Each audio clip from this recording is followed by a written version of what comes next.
खुलुमबाय बयनिबो फुंनि हामलायनाय बावनानै आं कमलाकान्त बसुमतारी बड'लेण्ड इंखं टेलिभिजननि स्टुडिअ आं दिनै आसामनि गिबि सारिनि रादाब बिलाइफोरखौ मोनाखैब्लाबो बड'लेण्ड इंखंआव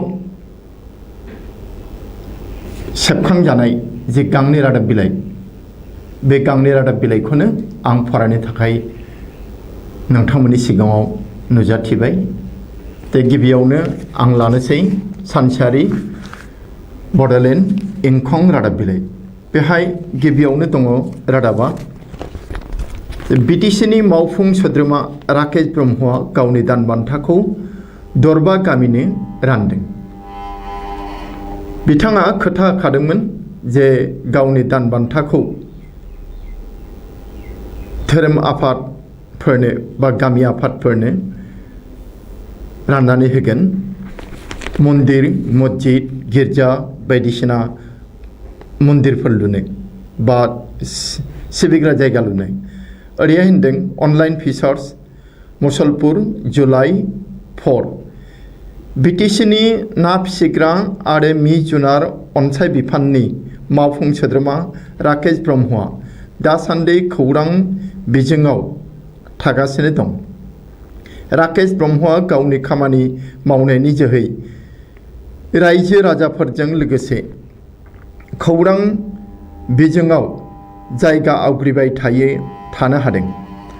मिथिनो हानाय बादिब्ला बिटिसिनि मावफुं सोद्रोमा राकेश ब्रह्मआ दिनै गावनि 3 दाननि दान बान्थाखौ गुबुन गुबुन दरबा गामिनो राननानै होयो। बेनिफ्राय नोंथांमोना जे आद्रा रादाब बे रादाब बिलाइखौ आखायाव मोनब्ला फरायबा मिथिगोन। बेनिफ्राय मोनसेया जाबाय मा काजिरङा हाग्रामायाव गान्दा गं दोनखोमानानै 2 हाग्रा बिफाननि मावफारिया हमजादों। हाग्रा बिफाननिनो मावथि आरो बिसोरनो गान्दा गं दोनखोमादोंमोन।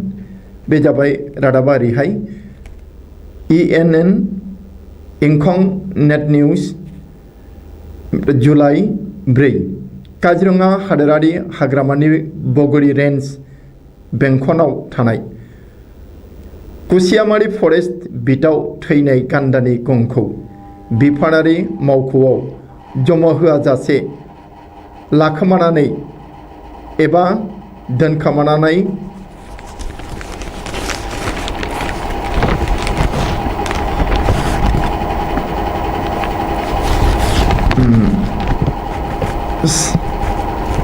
सानिया अरां आरो दिपेन कुमार नाथ मुंनि 2 हाग्रा बिफाननि मावफारिया हमजादों। बिसिना बे मोजां जायाखै, मानोना जेखि मोना मानो थैनायानो जाथों माया सोरनिबा सोरबा सिखावनिफ्राय मोननायानो जाथों बेफोरखौ हाग्रा दोहोन नालाय हाग्रा बिफानाव जमा होनांगौ। बेनि उनाव मोनसे रादाबा जाबाय रायजोआव कर'ना जिउसानि गाग्लोबनाया रुइलांबाय। सानसेयाव 2375 सुबुंनि देहायाव कर'ना पजिटिभ। बेयो बांलाय खमायलाय जागासिनो दङ। दा मैया आरो दाखालि एसे रुइदों। दा मोजां रादाबा मा 2375ल' मानसिनि मोदोमाव कर'ना भाइरास पजिटिभ मोनदों। बेनि उनाव मोनसे गिदिर रादाब बे जाबाय मन्त्रि इउजि ब्रह्मआ सालबारियाव रिभिउ खालामदों।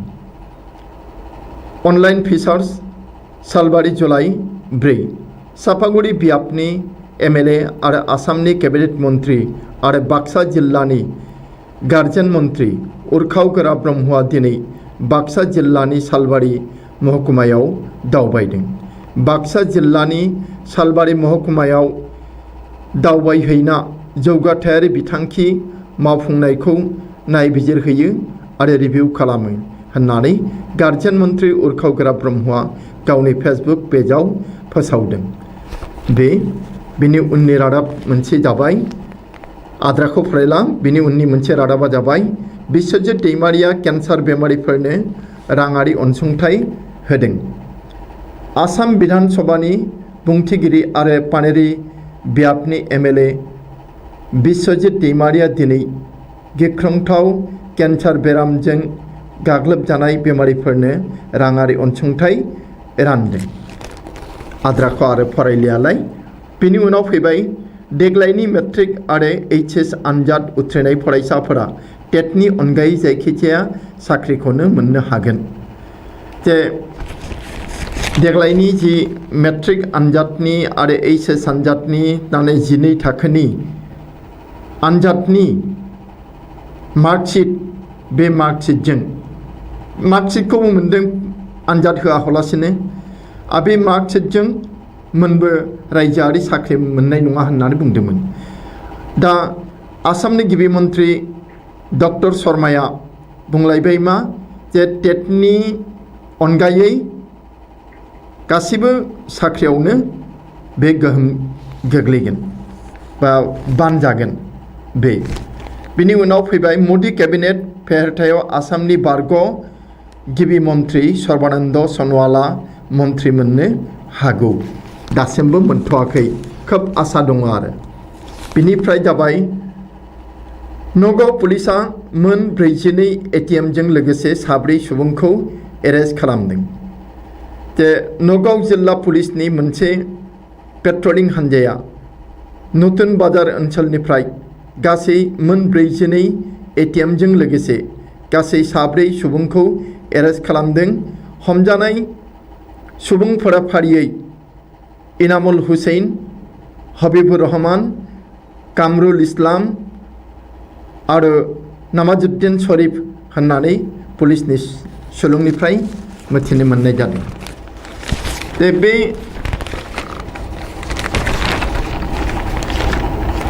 बाइगरफोरा मालायनि ATMफोरखौ खावनानै बिदि थाखा बोखाङो ATMनिफ्राय। दा बिसोरखौ हमनो मोननाया जोबोद मोजां जादों। बिनि ससे रादाबा जाबाय बेनि अनगायैबो AS023363 नम्बरनि गंसे I-10 गारिबो पुलिसा जब्द खालामदों। हमजानाय बयबो सुबुङा बे गारिजोंनो फैदोंमोन। पुलिसा जेब्ला लामायाव गारिखौ हमथानानै सिग्रोमो अब्ला बे ATM कार्डखौ गारि सिंनिफ्राय मोनदोंमोन। आथिखालाव पुलिसा बेनि सायाव नायबिजिरगासिनो दं। बेनि उननि रादाबा जाबाय चिरांनि बिजनियाव लामा जाब्रबथायजों 7 सुबुंनि जखम। ENN बिजनि जुलाइ 4। चिरां जिल्लानि बिजनि बाटाबारियाव गोख्रों लामा जाब्रबथाय जादों। बर' बाजारनिफ्राय बिजनि फारसे फैबाय थानाय AS 26 CA 4620 नम्बरनि गंसे डाम्पार ट्राकआ बांद्राय गोख्रै फैनानै गंसे ई-रिक्शा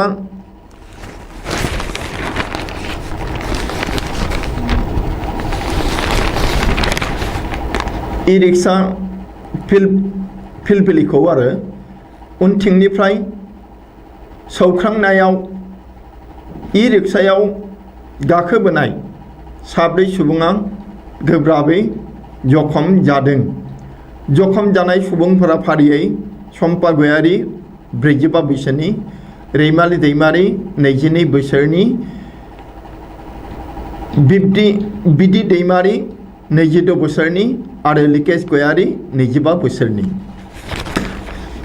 दुखुनांथाव बेफोरो जे डाम्पारफोरनि ड्राइभारा मा सानो, गावसोरखौनो जोबोद गोख्रों सानो नामा बिसोरो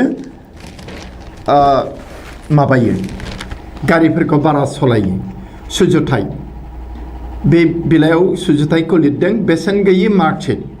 देग्लायनि जे मेट्रिक आनजाद आरो हायार सेकेन्डारि आनजादनि मार्कशीट, बे मार्कशीटखौ फंसेयैनो बुंनो थांब्ला बेसेन गैयि होननानै बुंनो हायो। मानोना बेजों जेबो साख्रि बाख्रि मोननाय नङा एबा मोजां स्कुल कलेजाव नाम थिसननोबो मोननाय नङा। बे बिश्वनाथनि रादाब बिश्वनाथाव मोसौ सिखाव होननानै गाग्लोबनायाव सासे मानसिया जायगायावनो जिउ गोमादों। बेनि उनाव हाग्रा रैखाथि बिफाना सुरां सिखारिफोरजों सिखाव सिखारि आरो लोगोसे मैदेरनि हाथाय बोखांनो हादों। बिसिनि आखायाव बे फलानफोरनि आखाइ बा स्मागलारफोरनि आखायाव बे जिनिसा दंमोन। बिसोरो सिखारिजों लोगोसे स्मागलारबो। बेनिफ्राय फैबाय गुवाहाटी श'रुमनिफ्राय टेस्ट ड्राइभिं खालामनानै गारिखौ खावनानै लांदों। ते बे श'रुमफोराव गारि बायनो थाङो, नाथाय बाइगरा गुवाहाटीयाव मा खालामदों, बाइगर सानैसोआ जे गारि बायनो थांदों, ते गारिखौ ड्राइभिं टेस्ट खालामनांगोन होननानै बिबाय, होबायबो श'रुमनि मानसिया, नाथाय बे बाइगरफोरा गारिखौ लानानै खारखोमाबाय आरो बेनि उनाव फैदो केक जिबौजों केक' साबजे होननानै बुङो हारसायाव। बे केक जिबौजों लोगोसे सानै सुबुंफोरखौ ग्रेप्टार खालामदों। बेनिफ्राय मदि केबिनेटआव फेरथाय आसामनि बै से बिलाइयाव दंमोन। बेयो बिनिफ्राय जाबाय डाम्पार गारि आरो स्कुटिजों सौग्रावलायनानै जायगायावनो सासे सुबुंनि जिउ खहा। बे बाक्सा जिल्लानि रादाब। बेवहायबो डाम्पार गारिफोरनि ड्राइभारा बाराद्राय गोख्रैयै गारिफोरखौ सलायो आरो जेबो ट्रेफिक रुल मानि नागिरा। बेनिफ्राय मोसानि हारा आरो माखासे मुवा बेसादफोरखौ बोखांनो हादों। ENN गुवाहाटी जुलाइ 4 जे सानै सुरां फालांगिफोरखौ माखासे बेसेन गोसा मुवा बेसादफोरजों लोगोसे ग्रेप्टार खालामनो हायो बिश्वनाथ पुलिस बिफाना। जाथायनि बागै पुलिस सुलुङाव फोरमायनाय बायदिब्ला संगालिनि मेगन थिफायनायखौ लानानै गोख्रै सिग्रोमनायनि गेजेरजों बिश्वनाथनि बिहाली ओनसोलनि सिङाव थानाय कलसिगुरि गामियाव सानै सुरां फालांगिफोरखौ ग्रेप्टार खालामनो हादों आरो बिसिनाव मोसानि हारा आरिबो मोनदों। बेनिफ्राय मोनसेया जाबाय बाक्सायाव गोबां बिबांनि दंफां हमदों। इन्ड'नेसियानि तेजरेंगायाव पुलिसा 3 टननिख्रुइ बांसिन गान्जा बोखांदों। इन्ड'नेसियानि रादाब बियो। बेनिफ्राय मासे मोसानि बिगुरखौ भारतआव 8 निफ्राय 9 लाख राङाव फाननो हायो आरो बेनिखायनो बे फलानफोरा गावसोरबा मा मोनो 50,000 1 लाख अरनबारियाव मुसा गावथारबाय थायो। बेनिफ्राय फैबाय सासे सुबुङा 15 बोसोर बैसोनि उन्दै हिन्जावसाखौ जिनाहारि खालामनो नाजादोंमोन। बे गुवाहाटीनि रादाब। बेनिफ्राय गलाघाटआव सासे सुबुङा गाज्रि बुथार जादों। बेनिफ्राय नोगोद 45,000 रां आरो सना रुफानि अलंकारफोरखौ लकारनिफ्राय खावनानै लांदों सासे डाकाइटा। बेनिफ्राय बास गारिजों थाव टेंकि बेफ्रुनानै सासे सुबुंनि बास गारिनि थाव टेंकि बेफ्रुनानै सासे सुबुंनि जिउ खहा, सानै गोब्राबै जखम। बेनिफ्राय दङ नगावआव डाकातिफोरा मोसौ फालांगिखौ गाग्लोबनानै 3.5 लाख रां लुट खालामदों। मोसौ फालांगिफोरा डाकाइटजों लुट खालामजादों। बेनिफ्राय गुवाहाटी नोगोरमायाव सासे ड्राग्स जागायग्रा सुबुंखौ ग्रेप्टार खालामनो हादों पुलिस बिफाना। बेनिफ्राय खेलानि रादाब टेस्ट क्रिकेटआव रहमत शाहया आफगानिस्ताननि गिबि 100 रान लानो हानाय गेलेगिरि जानो हायो। आफगानिस्ताननि रादाब बियो टेस्ट क्रिकेटार बे रहमत शाहयाबो आफगानिस्ताननि गेलेग्रा। बेनिफ्राय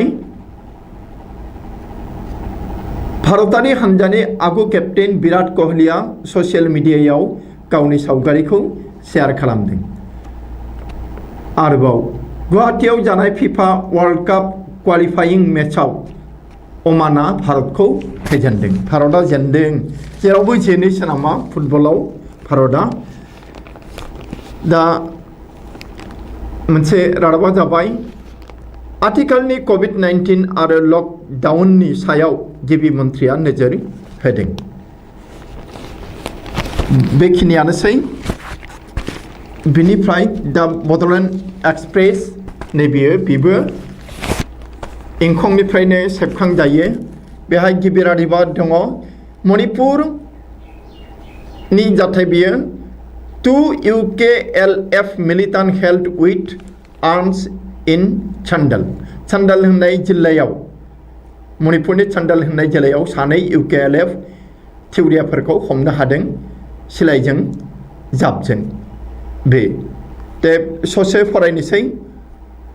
Guwahati July 4 ENN 2 militants belonging to the United Kuki Liberation Front UKLF Kuki Liberation Front were arrested by police along with arms ammunition from Manipur Sandal district on Saturday। थांनाय शनिबार खालि हमजादों आरो बिसोरो। बेनिफ्राय फैबाय हक देयार किल्ड इन धेमाजि। धेमाजियाव बे मै फिसा जाथोसे दंना बेखौ गावथारनानै बा बुथारनानै जादों आरो बे दायाव 3 एरेस्ट जाबाय। Assam Mizoram meeting to be held at national capital to settle border dispute। Assam मिजोरामनि गेजेराव जि सिमनाखौ लानानै दावराव नांलायनाय बेखौ सुस्रांनो थाखाय जेरावबो ज'आ दिल्लीयावसो जगोन, मिजोरामावबो ज'आ आसामावबो ज'आ। बे मिटिङा दा दिल्लीयावसो जगोन आरो बेहाय सावरायलायगोन। Re-agitation against car will intensify in Assam। Lurinjyoti जे अखम जातीय परिषदनि दैदेनगिरि लिडार लुरिनज्योति गगৈ आबुं मुङा, बिथाङा बुंदों जे CAA का नि एगेन्स्टै बा बेरेखायै जि फिन हेंथा एबा उख्रायनाय हाबाफारि लादों, आन्दलन लादों, बियो जोबोर गोसा जागोन। बेनिफ्राय मोनसे रादाबा जाबाय मा BSF Guwahati troops seized 3,420 EBA tablets from Indo-Bangladesh border। Indo-Bangladesh borderनिफ्राय BSF जवानफोरा माबाखौ बे जासेरे निसा बेसादनि टेब्लेट बेखौ हमनो मोनदों। बेनिफ्राय GMC conducts eviction drive against illegal street vendors in Ujan Bazar area of Guwahati। GMC Guwahati municipality corporation बियो गुवाहाटी महानगरनि उजान बाजार एलेकायाव थानाय जे लामायाव आइन बेरेखायै दखान होलाबायनाय बिसोरखौ बोखारस्रांदों। बेनि उननि रादाबा जाबाय Tripura govt's prepared evaluation formula for class 10 and 12 board students expert panel. बे जोंनि आसामनि बादिनो त्रिपुरायावबो कर'ना भाइरासनि थाखाय मेट्रिक आनजाद आरो जिनि थाखाय आनजादखौ खुंनो हायाखै। आसामाव जेरैहाय मोननै एक्सपार्ट कमिटि दानानै होदोंमोन, बेबादिनो त्रिपुरायावबो मोननै एक्सपार्ट कमिटि दानानै होदों आरो बिसोरबो आसामनि बादिनो बे मार्कशीटनि फर्मुला मार्कशीट आरो रिजाल्ट होनायनि फर्मुला बानायगोन। बेनि उनाव रादाब दङ जे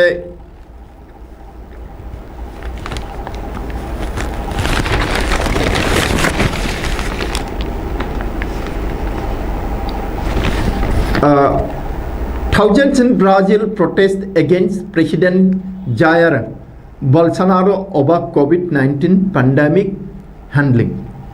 ते ब्राजिल देशावबो जों खोनादों मिथिनो मोनदों जे ब्राजिल देशाव आमेरिकानि उनावनो बाहाय जोबोद गाज्रियै कर'ना भाइरासआ साग्लोबदों, गोबां मानसि थैबाय। दा बेखौ सामलायनायाव ब्राजिलनि जे हादोरगिरि जायर बोल्सोनार' बेयो मोजाङै सामलायनो हायाखै होननानै रायजोफोरा सानदों, नोगोरारिफोरा सानदों आरो बेनिखायनो बिनि हेंथायै प्रटेस्ट खालामदों। बे military plane carrying 92 people crashes in Philippines, at least 40 rescued, many feared death. बे फिलिपिन्सनि रादाब, फिलिपिन्सनि मोनसे एर'प्लेन, मिलिटारि एर'प्लेन आरो 92 पेसेन्जार लानानै बे बबा बिरलांदोंमोन आरो बियो गाज्रियै एक्सिडेन्ट जायो। बाहाय 40 रैखा खालामनो मोनो आरो